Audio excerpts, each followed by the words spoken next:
नमस्कार, मैं दिव्या कुमारी और मैं आपका स्वागत करती हूँ। हमारे साथ मौजूद हैं एस के मुर्मू सर, जो कि एंथ्रोपोलॉजी डिपार्टमेंट और एनसीसी डिपार्टमेंट के हेड हैं। तो सर के बारे में बता दें तो सर एनसीसी ऑफिसर हैं और सर ने पैशन के रूप में टीचिंग करियर को भी चुना है। तो चलिए शुरुआत करते हैं सर से कुछ प्रश्नों के साथ। तो सर आप एंथ्रोपोलॉजी डिपार्टमेंट और एनसीसी डिपार्टमेंट दोनों के हेड हैं, तो आपने एनसीसी और एंथ्रोपोलॉजी को ही अपने विषय के रूप में क्यों चुना? देखिए क्या है कि मैं तो आगे जब पढ़ाई कर रहा था, कॉलेज में था, तो I was a cadet also of air wing NCC. और मैंने एनसीसी कैडेट रहते हुए 3 साल के कोर्सेज किए और सी सर्टिफिकेट होल्डर मैं हूँ। साथ में SSB interview air force special entry scheme बोलते हैं, है ना। इधर कॉलेज का ग्रेजुएशन हो गया, उधर ये हो गया, तो I got selected for Indian air force also. तो एसएसबी क्लियर किया और हमें फ्लाइंग ब्रांच में अच्छा लगता था। जहाज़ों को देखते थे, फ्लाइंग कैरियर को देखते थे, है ना। और एक जोश, जज्बा एंड जुनून भी था अपने अंदर कि मैं ये जाऊं और वहां तक मैंने अचीव करने का कोशिश किया। लेकिन माता जी के चलते मैं नहीं जा पाया, because my mother was not agree with that, है ना। जहाज गिर जाएगा, क्या होगा, like that. So that is why I change my what is called career to this side, academic side. ठीक है, तो ये है। सर तो जब बच्चे एंथ्रोपोलॉजी डिपार्टमेंट से ग्रेजुएट होकर जाते हैं, तो आगे जाकर उन्हें करियर की क्या क्या संभावनाएं मिल सकती हैं? देखिए जबरदस्त है एंथ्रोपोलॉजी। तो एंथ्रोपोलॉजी सब्जेक्ट के बारे में थोड़ा सा बता दूं कि एंथ्रोपोलॉजी क्या है। एंथ्रोपोलॉजी विषय है, इसको हम लोग एक डेफिनेशन के तौर पर बोल सकते हैं, कुछ लाइंस बता के इसको क्लियर कर सकते हैं। Anthropology is the total study of man. Hindi में बोल सकते हैं मानव विज्ञान है, मानव शास्त्र मानव का संपूर्ण अध्ययन है। और संपूर्ण अध्ययन माने क्या है? संपूर्ण अध्ययन माने टोटल है। प्रिमिटिव एज की बात है, जब से मनुष्य की उत्पत्ति हुई, हंटिंग एज हम लोग बोलते हैं, शिकार का जीवन, शुरू शुरू का जीवन, कपड़े नहीं था, घर नहीं था, जंगल गुफाओं में मनुष्य जीवन व्यतीत करते थे। प्रिमिटिव एज में प्रकृति में जब मनुष्य आए, है ना, ईश्वर की सृष्टि हुई या प्रकृति में जैसे भी आया, वो एक बड़ा सब्जेक्ट है। फिर अलग अलग एजेस में मनुष्य, जैसे कि शिकार का जीवन के बाद पशुपालन का जीवन, इसके बाद कृषि का जीवन। तो इस प्रकार क्या है कि मनुष्य विकास के क्रम में आगे चलते चले गए, है ना। और हंटिंग एज से आज तक जहाँ हम लोग बैठे हैं, जितने भी मनुष्य क्रियाकलापों को किया अपने जीवन यापन के लिए, बेहतर जीवन के लिए, विकास के लिए, तो वो सारा चीजें एंथ्रोपोलॉजी है।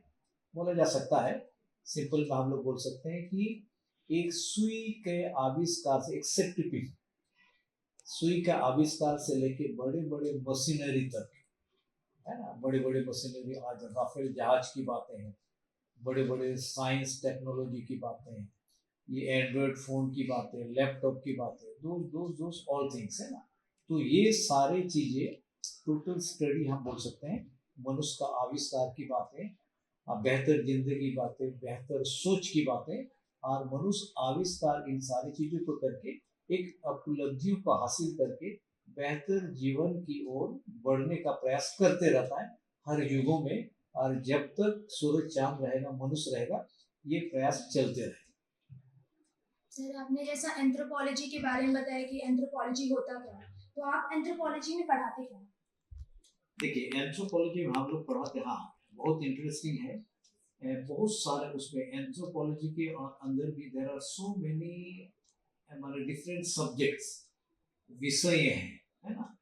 सबसे पहला हम बोल सकते हैं कि सोशल कल्चरल एंथ्रोपोलॉजी, माने सामाजिक संस्कृति मानव विज्ञान, मानव शास्त्र कर सकते हैं। इसके बाद दूसरा है फिजिकल एंथ्रोपोलॉजी, माने शारीरिक मानव विज्ञान, ये होगा। इसके बाद होगा, एक होता है कि प्री हिस्ट्री, है ना। प्री हिस्ट्री की बातें माने पुराना इतिहासों का अध्ययन। एक होता आर्कियोलॉजी, पुरातत्व शास्त्र, ये भी पुराने चीजों का ही अध्ययन है। कहीं के आदमी, आपने देखा है कि खुदाई करते हैं, मोहनजोदड़ो की बातें, हड़प्पा की बातें खोद खाद के भैया, तो मनुष्य का किस प्रकार उस समय का डेवलपमेंट था, कुछ हिसाब से दब गए, वो सब मिटने मिटने के कगार पे हैं। तो ये आर्कियोलॉजिस्ट पुरातत्ववेद शास्त्र लोग हैं ना, तो इन लोग क्या करते हैं, उनका खुदाई करके अध्ययन करते हैं विकास कैसे हुए उस समय, मनुष्य का कैपेसिटी क्या था, किस प्रकार का उनका कल्चर था, व्यवस्था था, रहने की स्थिति, तो ये सारा चीजें, तो there are so many subjects है ना। अभी तो और भी बढ़ते गया, स्पोर्ट्स एंथ्रोपोलॉजी हो गया, समझ गया ना। एंड माने ह्यूमन साइकोलॉजी, माने इस साइड में भी साइको माने ह्यूमन का साइकोलॉजी साइड में साइंस की बातें, ह्यूमन मानव का जो सोच है, विचार है, तो ब्रांचेस आर ग्रोइंग नाउ, माने बढ़ते बढ़ते जा रहा है, लेकिन स्पेसिफिक ये 4-5 सब्जेक्ट्स हैं, है ना, ये बात। सर तो अब एनसीसी के बारे में अगर जाने तो एनसीसी के लिए यहाँ पर रांची में बहुत सारे कॉलेजेस हैं, लेकिन स्टूडेंट गौसने कॉलेज को ही क्यों सेलेक्ट करें? ये देखिए हमारे यहाँ क्या है, एनसीसी का तो माने 3 विंग होते हैं। पहला मान ले को हो गया आर्मी एनसीसी, एक नेवी एनसीसी, एयरफोर्स एनसीसी, जो हमारे डिफेंस फोर्सेस में भी है, आर्मी नेवी एयरफोर्स, जो क्या है कि देश का रक्षा सुरक्षा में लगे रहते हैं। नेवी क्या है कि समुद्र के किनारे किनारे जो देश है उस एरिया में, कोस्टल एरिया में, पानी से समुद्र से दुश्मन नहीं आके हमें हानि पहुंचाए, ये करे वो करे। आर्मी क्या है कि पाकिस्तान बॉर्डर, जम्मू की बातें, जम्मू कश्मीर की बातें, ये चाइना बॉर्डर की बातें, यहाँ यहाँ इस सुरक्षा में लगे रहते हैं। तो बाहरी स्थल से अगर कोई दुश्मन आता है तो उनको डिफेंड करते हैं, हमारी सुरक्षा करता है। एयरफोर्स की बातें, जहाजों से आसमान में अगर कोई माने दुश्मन आने की बातें होती है तो उनका माने सेफ्टी करते हैं, आसमान की बातें है ना। तो इस प्रकार 3 विंग होते हैं। हमारे यहाँ एयरफोर्स एनसीसी है।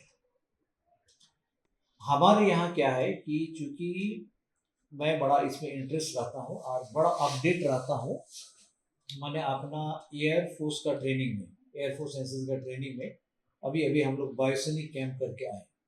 अभी 4 कैंप अपने यहाँ थे, माने preparatory camp. Then we attended this all India Vayu Sainik camp in Bangalore recently now, है ना।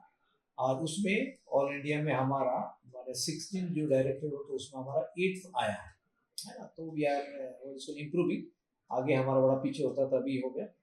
तो इसलिए यहाँ आते हैं क्योंकि हमारा ट्रेनिंग बड़ा सिंसियरली होता है, सिर्फ एयरफोर्स एनसीसी का नहीं, बाकी नेवी एयर माने तीनों का। और इसलिए क्या है कि मोटिवेशनल मैं अनेक लोगों को बताता हूँ, यहाँ से लोगों ने कैरियर भी बनाए।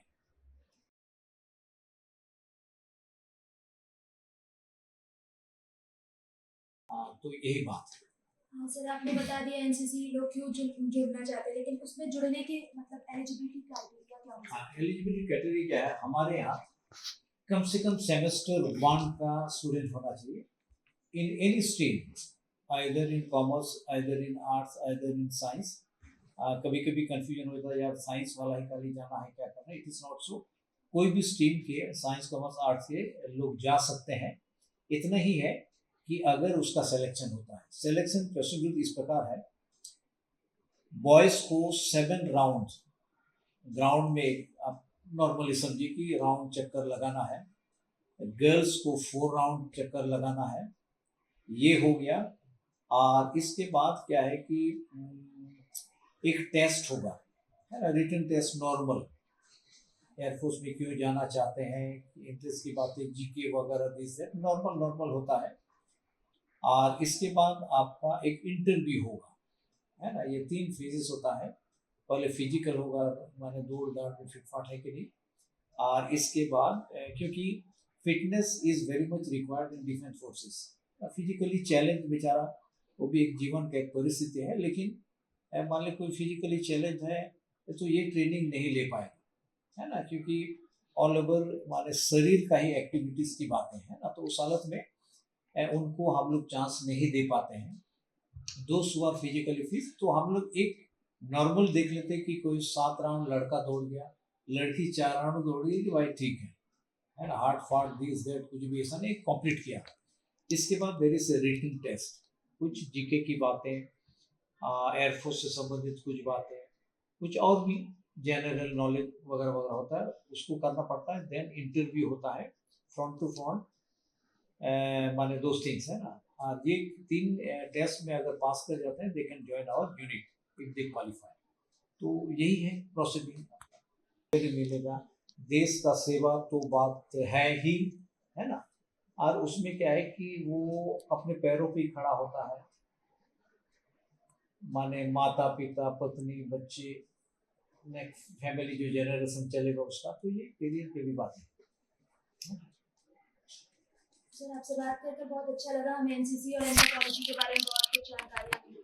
Thank you. Very good, thank you very much, God bless you very much आप लोग का इंटरव्यू आके लेने के लिए। जय हिंद, God bless you. Thank you sir, अपना समय दीजिए।